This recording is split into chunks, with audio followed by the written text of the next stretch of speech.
Olá, meus irmãos, passando hoje, neste domingo, dia 10 de novembro, 32º domingo do tempo comum, Evangelho meditado, esse é o Evangelho de nosso Senhor Jesus Cristo com São Marcos, lá no seu capítulo 12, versículo 38 ao 44.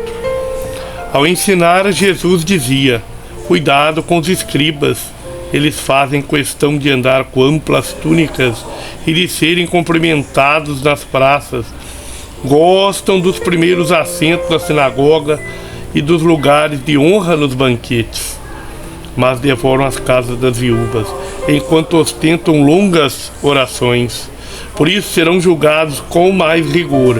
Jesus estava sentado em frente do cofre das ofertas e observava como a multidão punha dinheiro no cofre. Muitos ricos depositavam muito. Chegou então uma pobre viúva e deu 2 moedinhas. Jesus chamou os discípulos e disse: em verdade vos digo, esta viúva pobre deu mais do que todos os outros que depositaram no cofre, pois todos eles deram do que tinham de sobra, ao passo que ela, da sua pobreza, ofereceu tudo o que tinha para viver. Meus irmãos, o Evangelho de hoje é de fato maravilhoso. O fim do ano se aproxima, já estamos em novembro, e também o fim do ano litúrgico, né? Tanto do ano litúrgico quanto do ano civil. E a liturgia de hoje nos prepara para o juízo final, quando o Senhor virá julgar os vivos e os mortos. Há coisas que passam e há coisas que ficam. Fica o que tem valor aos olhos de Deus e não pode coincidir com o que vale aos nossos olhos ou aos olhos do mundo. Jesus estava no templo com os discípulos e seus olhos atentos viam as pessoas e seus gestos. Ele estava diante do cofre das esmolas e podia ver as pessoas depositando as suas ofertas.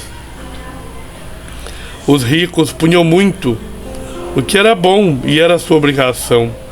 Os pobres certamente punham pouca coisa, com a viuvinha que colocou no cofre 2 moedinhas. Ensinando os seus discípulos, Jesus queria que percebessem o que estava acontecendo, como as 2 moedinhas da viúva tinham mais valor do que as ofertas dos mais abastados. Por quê? Porque eles não ficaram mais pobres com o que deram, pois deram do que tinha de sobra. A viuvinha, porém, deu do que tinha para viver.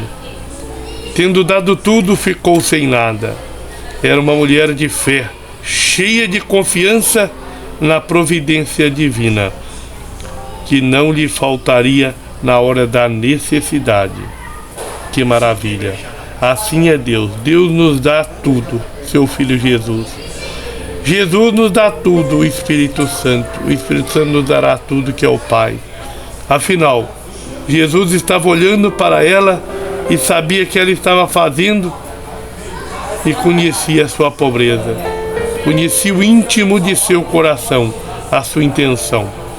Esperamos que Jesus tenha feito o que fez o profeta Elias, que a farinha da vasilha dessa viúva nunca tenha acabado, conforme nós lemos hoje na primeira leitura de 1 Reis 17, versículo 10 ao 16. Jesus chamou a atenção para a atitude dos escribas. Cuidado com os escribas. No início de seu evangelho, São Marcos já tinha dito que Jesus ensinava como autoridade e não como os escribas. Que os escribas se sentiram ameaçados pelo ensinamento, mas não só pelo ensinamento, mas pela atitude, pelas ações de Jesus, que conferia credibilidade ao que havia ensinado, extrema coerência. Aqui Jesus diz abertamente: cuidado com os escribas, porque é preciso ter cuidado com eles, exatamente porque devoram as casas das viúvas, fingindo fazer longas preces. Eles serão julgados com muito mais rigor e receberão uma condenação muito mais severa. Estamos no fim dos tempos e o juízo de Deus se aproxima.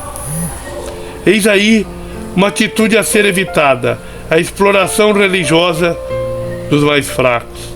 A viúva que deu as 2 últimas moedinhas merece louvor, se assim procedeu para adorar a Deus. Pode não merecer louvor quem, sem escrúpulo e por interesse pessoal, a convenceu a dar o que lhe faria falta. Alguém que tem desenvolvido uma ideologia religiosa de dominação para explorar os incautos, o que é muito comum no nosso tempo. A viúva irá para o céu e os escribas de tempos em tempos exploram os outros com longas orações, receberão uma severa condenação. Morremos uma só vez e depois vem o julgamento. Ora, como nos ensina São Paulo apóstolo. Deus abençoe você para que, cheios do Espírito Santo, possamos afirmar como o salmista no Salmo 145: o Senhor faz justiça aos oprimidos. Grande abraço, muito obrigado, curta e compartilha.